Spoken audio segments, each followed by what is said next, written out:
Este será un video de muchos amparos y para empezar ya entrando en el asunto, resulta que Juan Collado, el abogado de Carlos Romero de Champs, quien también está en problemas actualmente, ha desistido de la solicitud de amparo de que le sean congeladas sus cuentas bancarias. Ya dijo que pues ni modo, está bien, adelante, que procedan las autoridades como quieran, aunque no existe todavía información de que la autoridad le quiera congelar las cuentas todavía. Pero eso sí, aunque se desistió de la petición de este amparo, sí ha ganado una suspensión provisional producto de otro amparo para que no sea vendido por parte de la Fiscalía General de la República el edificio de la Caja Libertad Servicios Financieros. Ese edificio el cual forma parte de la investigación en contra del mismo Juan Collado y que se encuentra en Querétaro. Bienvenidos al Capo Explica. ¡Comenzamos!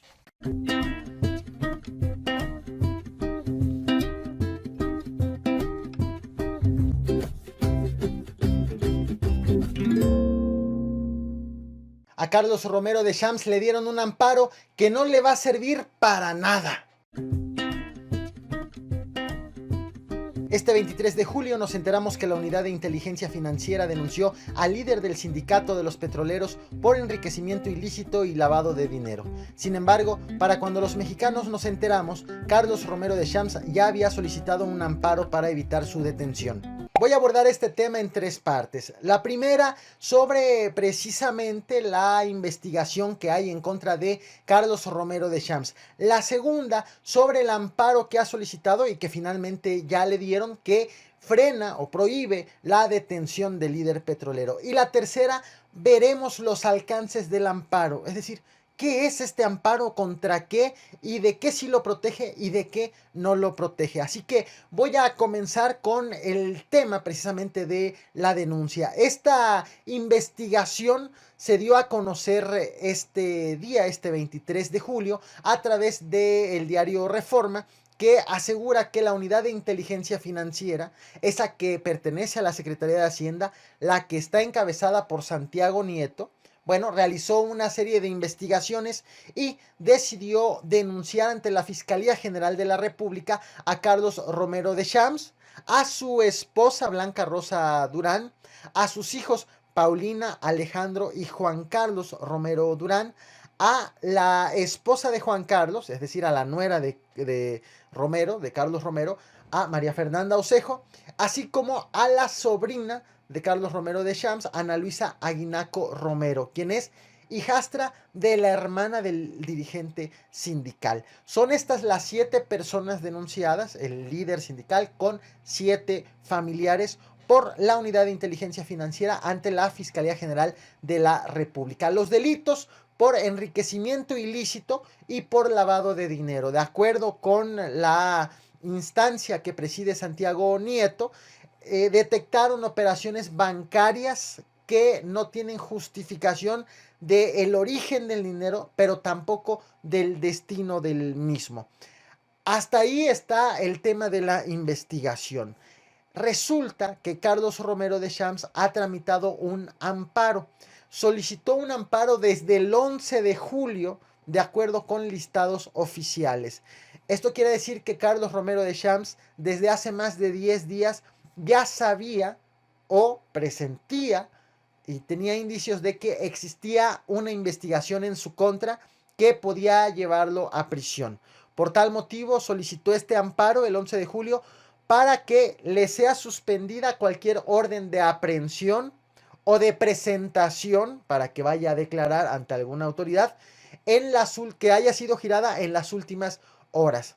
Un juez del Estado de México decidió ayer concederle la suspensión provisional.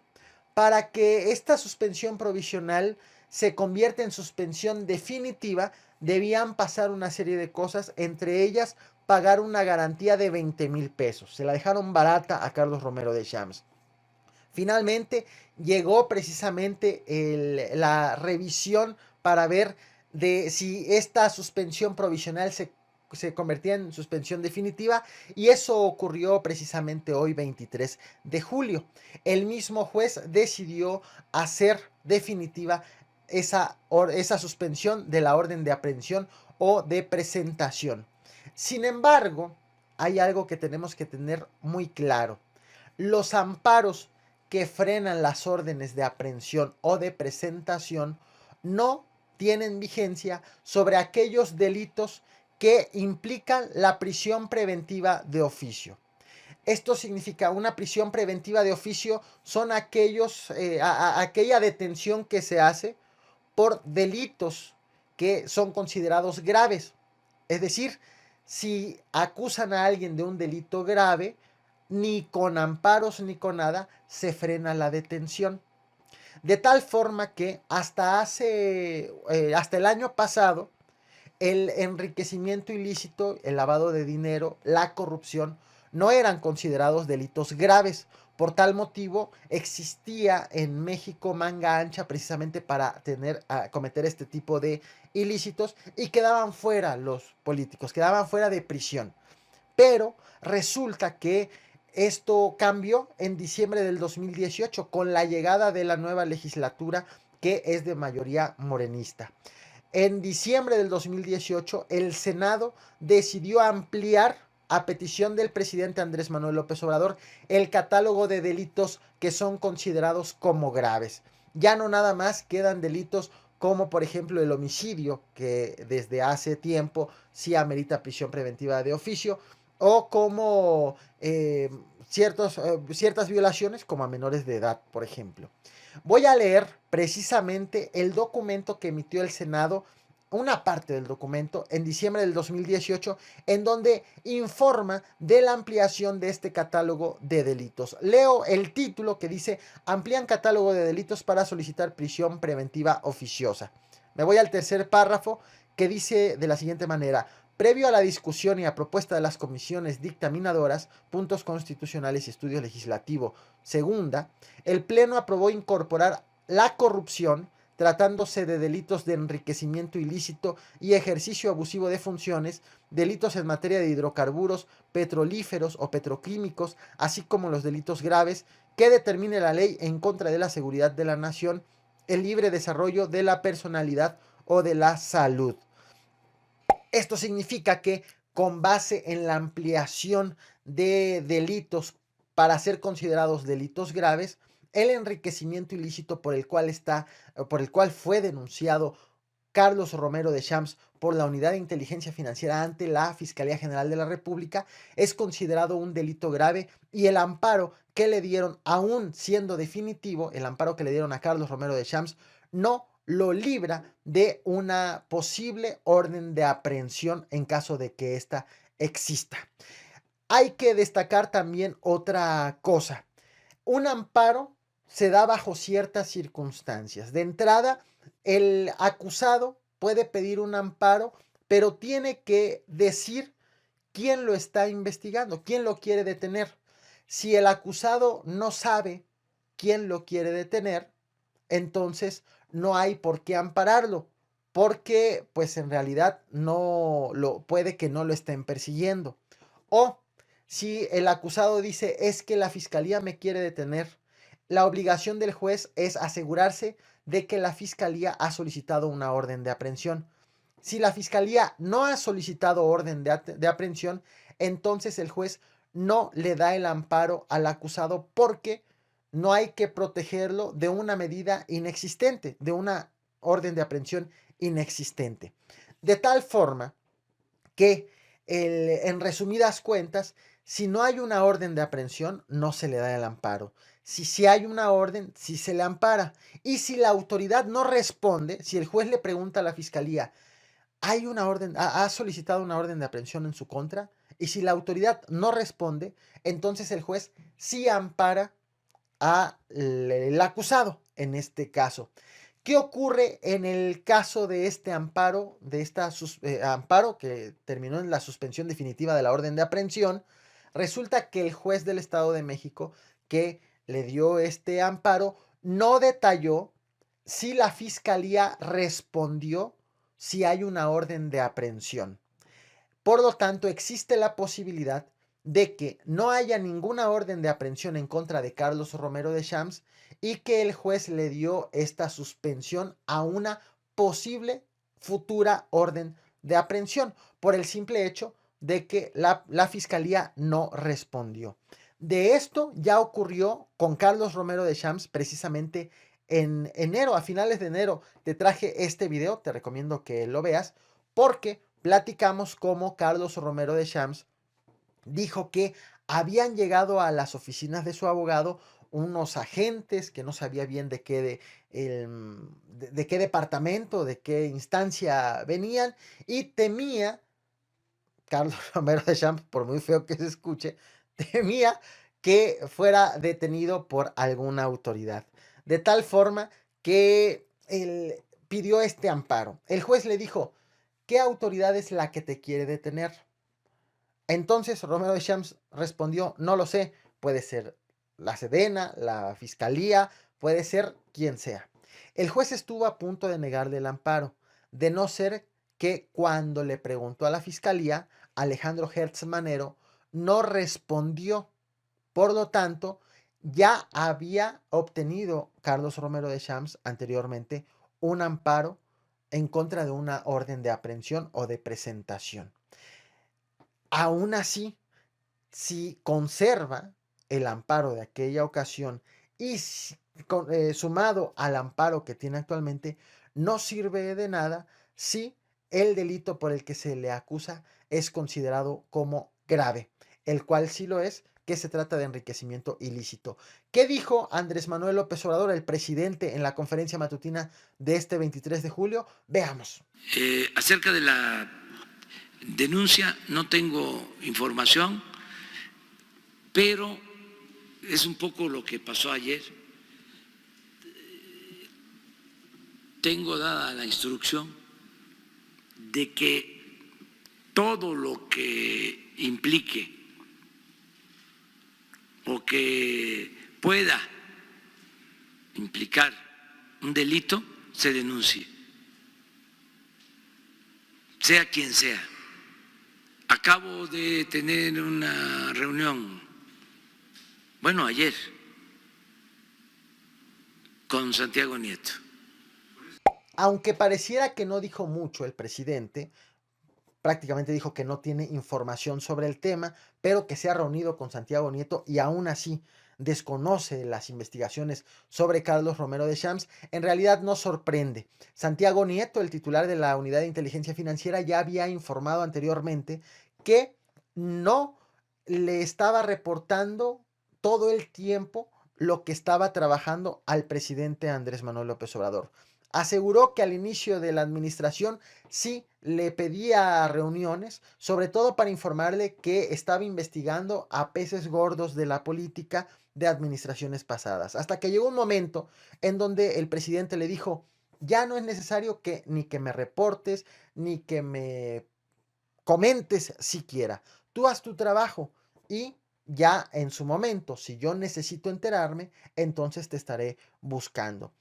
Tiene congruencia lo que dijo Santiago Nieto hace algunos meses respecto de este tema con lo que dice hoy el presidente Andrés Manuel López Obrador. Cada quien está haciendo su trabajo y entonces, ahora sí, el presidente le va a pedir pues detalles a Santiago Nieto sobre esta investigación en espera de que este miércoles pues nos puedan compartir más detalles de esta investigación. Como reflexión final, hay que estar muy claros con lo que está ocurriendo en torno de este tema. Abundan ante este tipo de noticias que suelen ser tan impactantes, abundan las fake news, pero también abundan las noticias mal interpretadas o mal expresadas. Un amparo, una suspensión, aunque sea definitiva, contra una orden de aprehensión, no aplica en contra de delitos considerados graves como el que están investigando a Carlos Romero de Champs. Por otro lado, hay que también tener muy presente que no se sabe la etapa de la investigación. ¿Qué ha ocurrido y qué es lo que tenemos hasta ahorita? Que la Unidad de Inteligencia Financiera ha documentado estos movimientos irregulares y le ha presentado la denuncia ante la Fiscalía General de la República. No sabemos qué ha hecho la Fiscalía General de la República, si ya ha presentado ante un juez precisamente este caso, si ya solicitó una orden de aprehensión, porque existe la posibilidad de que no haya sido girada todavía una orden de aprehensión, de tal forma que necesitamos más detalles sobre este tema. Independientemente de si ya se solicitó una orden de aprehensión o no, el juez estará obligado a girar esa orden de aprehensión si se trata de enriquecimiento ilícito, por lo que ya veíamos que es un delito considerado como grave y no aplica ningún tipo de amparo. Mientras editaba este video, la Unidad de Inteligencia Financiera informó que ya le congeló las cuentas a Carlos Romero Deschamps, lo cual confirma que estamos ante una investigación por delito grave y que estas indagatorias siguen su curso. Estaremos al pendiente de cómo va este proceso en torno de Carlos Romero Deschamps. En tanto, te invito a que te suscribas, que actives la campana de notificaciones, porque voy a estar llevando puntualmente este caso en torno del líder sindical, del líder de los petroleros. Muchas gracias por reventar el botón de like. Gracias a quienes ven este video hasta el final, tanto como parte del Caporal a Cucharadas y los que están viendo la transmisión del Capo Explica. Vámonos con el siguiente tema.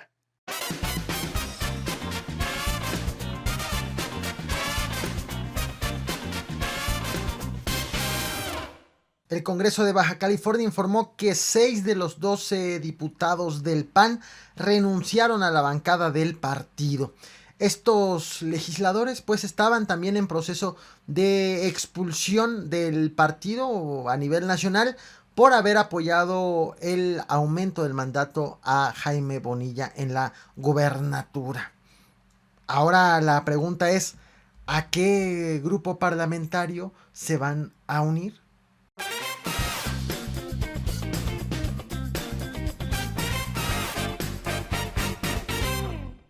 El presidente Andrés Manuel López Obrador desapareció el programa de las estancias infantiles, pero estos negocios encontraron otra manera de seguir aprovechándose del dinero del gobierno federal. En febrero, el presidente Andrés Manuel López Obrador anunció la cancelación del apoyo federal para las más de 9,000 estancias infantiles de todo el país por presuntos actos de corrupción. Por cada niño inscrito, las estancias recibían 950 pesos, por lo que la cancelación del programa significó una caída estrepitosa en sus ingresos. Voy a dejar de lado la polémica en torno de las estancias infantiles, que si fue una buena decisión o no desaparecerla, que si había niños fantasmas o que si el censo del gobierno federal estuvo mal hecho, o incluso la recomendación que emitió la Comisión Nacional de Derechos Humanos en contra de esta decisión del gobierno federal. Es tema aparte que hemos abordado en otros videos.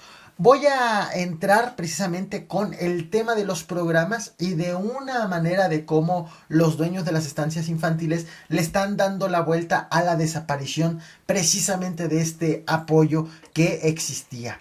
Originalmente, cuando el programa existía, que recordemos que era para las estancias infantiles de la Sede Sol, que de hecho esa secretaría ya cambió de nombre y ya cambió también sus funciones, entonces se les pagaba a las estancias infantiles 950 pesos por cada niño inscrito mensuales. Estamos hablando que si una estancia infantil tenía 100 niños, pues se embolsaba del gobierno 95,000 pesos mensuales. El término del subsidio, el término de este programa fue anunciado por el presidente en febrero de este año, pero finalmente se concretó el 1 de marzo. Tras la desaparición del programa y ahora que ya no están recibiendo las estancias infantiles estos recursos, ha empezado otra polémica en torno de ello. El Centro de Investigación y Docencias Económicas detectó cómo las estancias infantiles le están dando la vuelta y siguen cobrando del gobierno. ¿De qué manera? Bueno, ahora que ya no reciben pagos por los niños, lo que han hecho ha sido despedir a su personal y le ha pedido a su personal que se metan a otro programa social pero que ya no es de la Sedesol, sino de la Secretaría del Trabajo. El programa Jóvenes Construyendo el Futuro. ¿Cuál es la indicación? Le dicen, hasta aquí terminamos la relación laboral, ve a Jóvenes Construyendo el Futuro, que te paguen por una beca mensual y así yo te tomo como aprendiz, que es el nombre que se le da a quienes forman parte de este programa, los jóvenes beneficiados, y de esta manera yo, estancia infantil, no te pago a ti, te paga el gobierno y estamos todos contentos. Y es más, el gobierno te va a pagar más que lo que yo, estancia infantil, te daba originalmente. Esto es lo que han detectado en el Centro de Investigación y Docencias Económicas. Han tenido un registro de 1.724 establecimientos que han incurrido en esta práctica y representa el 13.8% de las estancias infantiles que dejaron de recibir apoyos del gobierno precisamente por la desaparición de este programa. Esto es lo que la manera en cómo le han logrado dar la vuelta y han seguido beneficiándose los dueños de las estancias infantiles. El problema es que esto tiene un efecto contraproducente. Cuando existía el programa de las estancias infantiles, la Sedesol obligaba al personal de estas estancias a que vayan a capacitación que la misma Sedesol les daba y eran objeto de supervisión del DIF y de la misma Secretaría de Desarrollo Social. Pero ahora que las estancias infantiles ya dejaron de recibir el dinero del gobierno porque se termina el programa, pero las estancias infantiles, que son de particulares, pues siguen operando de manera normal, aunque ahora los que vayan a las estancias pues tienen que pagar por el servicio. Y ahora que ya no existe el programa y se afilian a sus empleados a través del programa Jóvenes Construyendo el Futuro, pues simplemente tienen, a lo único que está obligado el patrón es a reportarle al gobierno que esa persona sí está trabajando en sus instalaciones. Nada más, les pagan a los empleados y de todas maneras ya no reciben ni la supervisión, ni la capacitación, ni tienen todo ese control que existía con el programa anterior. Los estados que han encontrado, en los que han encontrado más aprendices, más personas inscritas a este programa de Jóvenes Construyendo el Futuro y que están trabajando en estancias infantiles son el Estado de México con 176, Veracruz con 87, Chiapas, Puebla y Tamaulipas con 67. Insisto, estos son datos que ha ofrecido el Centro de Investigación y Docencias Económicas. Al respecto, el director del Instituto Mexicano del Seguro Social, Zoé Robledo, que es en donde detectan aquellos empleos en donde están formalmente hechos, establecidos, porque sus trabajadores están registrados al seguro, pues Zoé Robledo reconoció la existencia de este problema. Dijo que han detectado entre 1.500 y 5.000 casos, una cifra todavía con un rango bastante amplio, pero bueno, ya reconoció la existencia del programa y que asegura que ya están empezando a trabajar en la depuración de estas irregularidades en el programa de Jóvenes Construyendo el Futuro. Lamentó este suceso porque pues así solamente gana el patrón, pierde el gobierno porque paga, pierden los niños y los padres de los niños, pues porque están llevando a su personal a estancias donde pues ya no reciben el control que recibían anteriormente.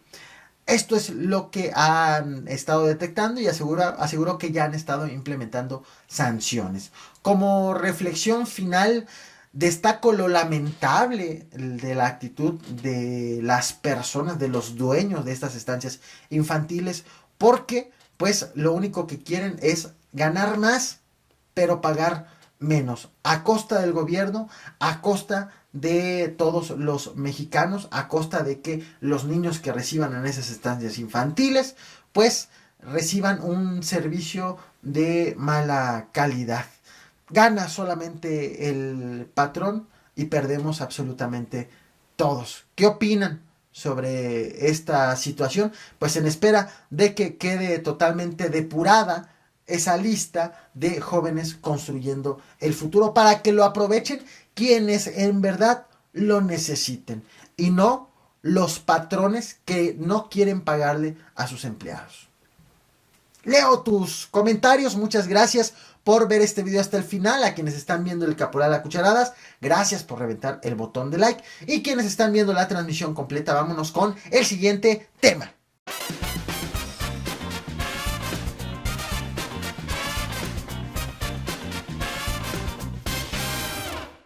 De acuerdo con el Secretariado Nacional de Seguridad Pública, los feminicidios en el estado de Veracruz aumentaron 10% en el primer semestre de este año respecto del mismo periodo del año anterior.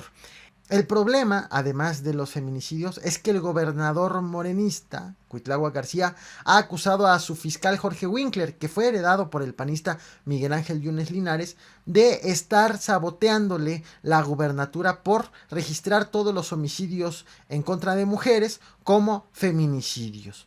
Este es un claro ejemplo de cómo un problema de seguridad, un problema muy importante, termina politizado entre dos personas de partidos políticos diferentes. Así nunca se va a corregir nada. ¿O tú qué opinas?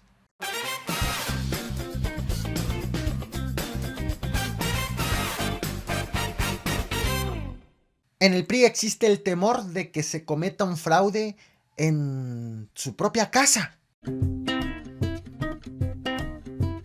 Para elegir a su nuevo presidente, el PRI convocará en agosto a sus militantes a una votación en todo el país. Sin embargo, a un mes de ese ejercicio, en el tricolor ha surgido la duda de quiénes son los militantes, cuándo se afiliaron y si son registros reales o fantasmas. En torno de la polémica dentro del PRI existe una duda razonable. De enero a junio ha habido un aumento irregular, pero verdaderamente irregular, en el padrón de militantes.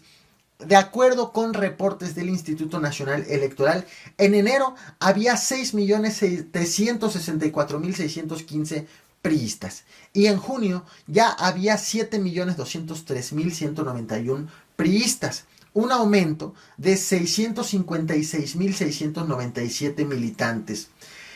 Hay que revisar estas cifras que ha compartido el Instituto Nacional Electoral, porque es el meollo del conflicto al interior del PRI entre los candidatos que están buscando la dirigencia nacional.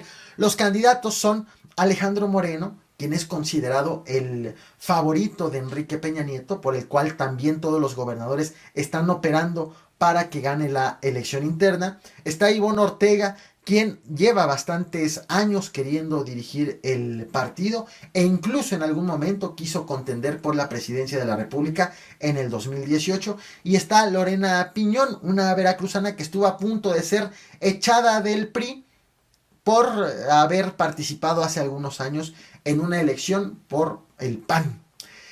Resulta, en cuestión de esta polémica, que Alejandro Moreno está siendo señalado como el principal operador de inflar el padrón de militantes. Aquí va a ganar el que reciba más votos de la militancia. Y si se inscriben a más priistas y si son afines a un candidato, pues obviamente tiene más posibilidades de ganar.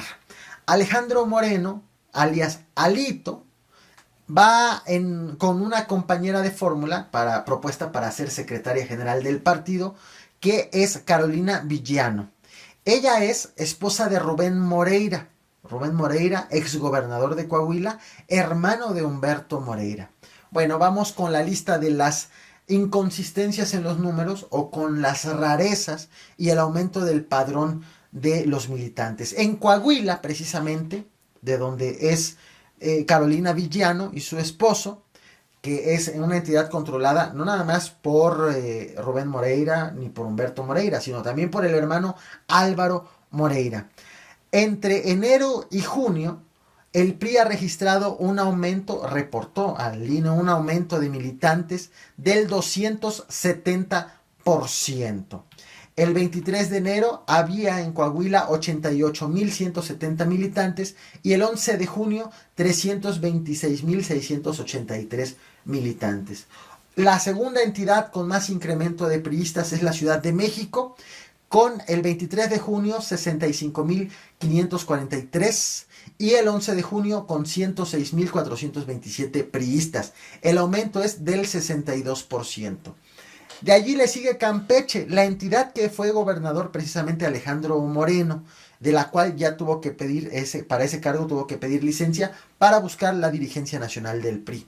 En Campeche, antes de que pidiera licencia, había 96.645 priistas, pero después de pedir licencia, en el rango de enero a junio, estamos hablando que ya hay 142.687 priistas. El aumento fue del 49%. Oaxaca, gobernada por el priista Alejandro Murat, recordemos que los gobernadores priistas en bloque han apoyado también a Alejandro Moreno. El padrón de militantes ha ido de 108.731 a 152.623 en el primer semestre de este año. El incremento es del 40%. Ante estos números que finalmente en un inicio eran acusaciones, eran especulaciones de los opositores de Alejandro Moreno, pero finalmente ya con el reporte oficial del INE que le dio el PRI, pues se puede confirmar lo que han venido diciendo los demás candidatos a la dirigencia nacional. Ivonne Ortega ha acusado a Alejandro Murat de impulsar a Alejandro Moreno inflando el padrón de militantes en su entidad, en Oaxaca.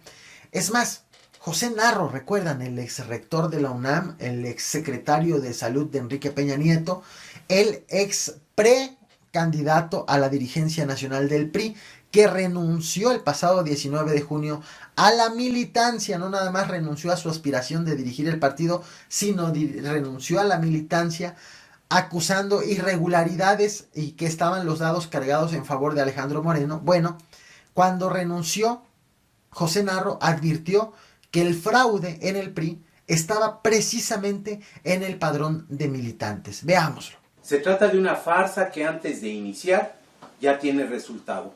La trampa está en el padrón, en el crecimiento desmedido de nuevos afiliados en Coahuila, Ciudad de México, Campeche y Oaxaca. Ellos serán llevados a votar por quienes llenarán de vergüenza al partido. La trampa está favorecida por los desatinos del CEN del PRI y por el miedo a hablar con la verdad. No se quisieron escuchar las preocupaciones y consecuencias de usar un padrón tramposo y abultado, de favorecer el acarreo y el relleno de las urnas. Como reflexión final quiero dejar la pregunta en el aire.